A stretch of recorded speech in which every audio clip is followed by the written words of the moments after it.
Hi, I just want to offer some tips and some suggestions on how to have a really meaningful high holiday season, even though things are a lot different this year. We usually talk about feeling at home in shul, but this year is really about feeling in shul at home. We're really in a kind of a manashtana situation. What is different this year from all other years? And as Reb David Bowie once said, we just have to turn and face the strange. Just embrace that things are really different this year, but that it's okay. We Jews have always adapted to different situations. We've tried to figure things out that make sense, and we just keep going. And this year is no different. We have been preparing our entire generation to generation to generation for moments like this. We face diversity and we handle it, and it works out okay. And it's possible to have a really, really meaningful experience as long as we embrace that things are different. So much suffering comes from wanting things to be different from what they are, meaning we want them to be exactly the way we want them to be.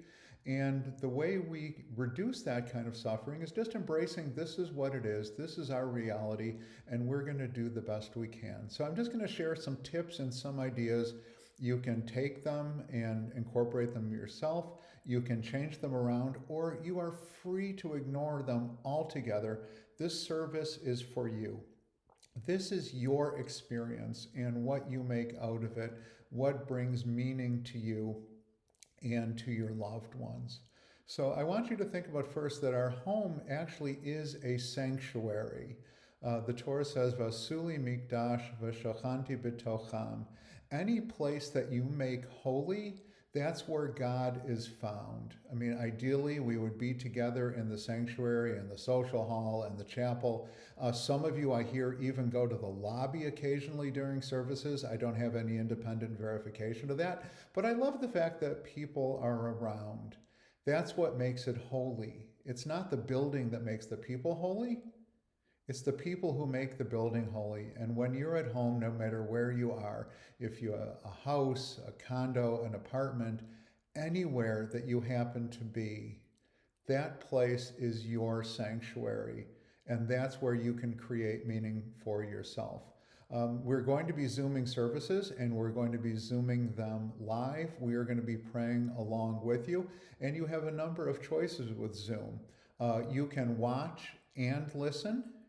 You can just listen, or you can just watch. Even if you just want to see the people and do things the way you want to, that's completely fine as well. I would suggest strongly, if possible, to face east because the entire Jewish people will be facing toward Jerusalem. So even so, since we are Jews who are west of Israel, we would be facing east. And if you can't actually face east, then your hearts should at least be facing toward Jerusalem, because that's where all of the Jewish hearts will be. That's how we all connect.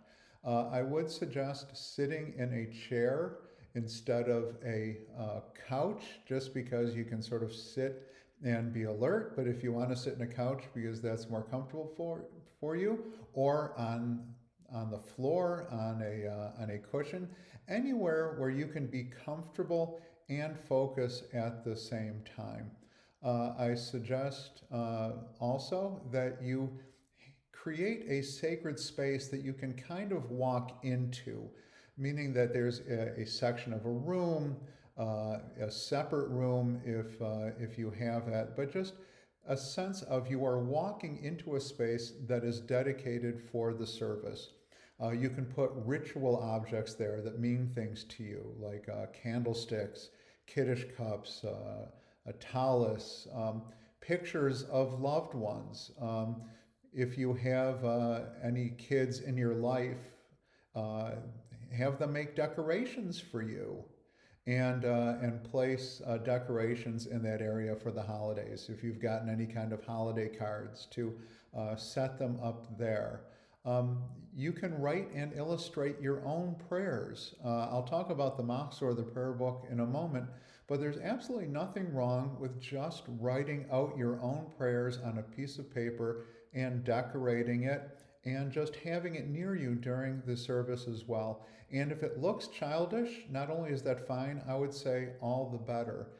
There is a wonderful story of Rabbi Levi Yitzchak of Berdichev, who was a great rabbi of his time, and he would go from community to community, and he would speak at services, but he would obviously join into these services as well. So he was in one town and he's listening to someone lead the services, and the person leading it was not really good, stumbling on every single word, having a really hard time getting the words of the prayers out. Levi Yitzchak said to him, at the end, that was terrible. How can you daven like that? And the person who was leading services said, just as a parent understands the babble of a baby, our parent in heaven understands every word we say, even if we don't say it perfectly. And from that point on, Rabbi Levi Yitzchak never corrected anyone else in terms of their prayers. Whatever words they offered, that was the right word for them, whatever way they can say it. Because the words of the Machzor, the words of the prayer book, they're not always easy to say. It's not easy to keep up. Whatever way you say them, if you want to say the words of the Machzor, don't worry about perfect pronunciation. God is going to figure out what you are saying. Now, the challenge with the Machzor is that it's a very big book. It's very long. It's got a lot of prayers, and it can be overwhelming. Think of the Machzor as a tool for your development. The word Machzor actually means return. I think it means the book to help you return to your true self, to help you reconnect with your better nature. So there are different approaches to the Machzor. One could be open it at random at some point and just see if there is a prayer that you connect to, or follow along with the words and just listen to the music of the Hebrew itself without worrying about the meaning. My late beloved teacher, Rabbi Kagan, used to say, what your head doesn't understand, your heart will figure out. It's okay not to say every word properly, to follow every word. That's not the point. The point is to find something to connect to, a way to focus, a way to think about things in a better way. So don't be intimidated by the words of the service. The words are there for you. Listen to the music, think your own thoughts, make your own prayers. All these things are completely fine. Feel free to sing and daven as loud as you want to. We're going to have you on mute. It's fine. No one else is going to know except the people in your house if you're with anybody, and they should be singing along with you too. But complete silence is fine as well.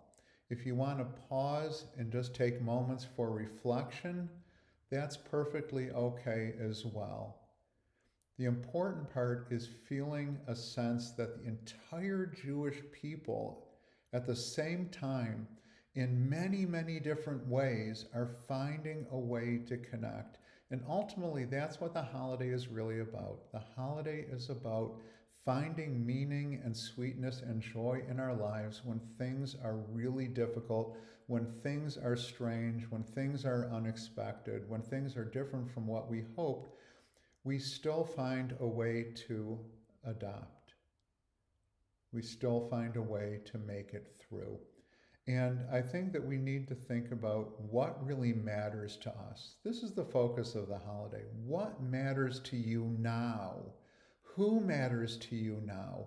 What brings you joy in life, even when things are difficult? Everyone knows life is hard. What we need to work at is to find the parts that are still beautiful, that are still meaningful. Forgiveness is a big theme during this year, and this has been a very hard time, and we've been getting on each other's nerves, we've been getting on our own nerves, and we've experienced a lot of anger, a lot of anxiety, a lot of frustration. Forgiveness, though, is learning how to live with these feelings in a better way. It doesn't mean that everything in the world is okay. It doesn't mean that what people may have done that's harmful is okay.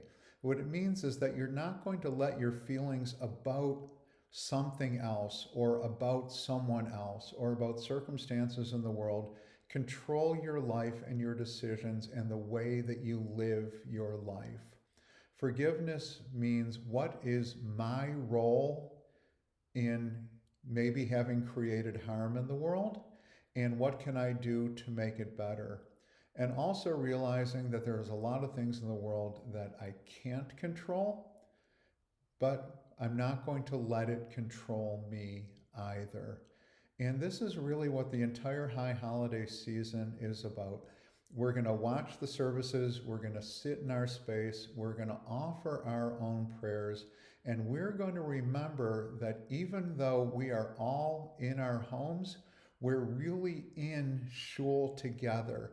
Shul means in Hebrew, it is a Beit Knesset, a house of gathering. On Rosh Hashanah, on Yom Kippur, on Sukkot, we're all going to be at home in shul together. I wish you a year of much joy and much sweetness.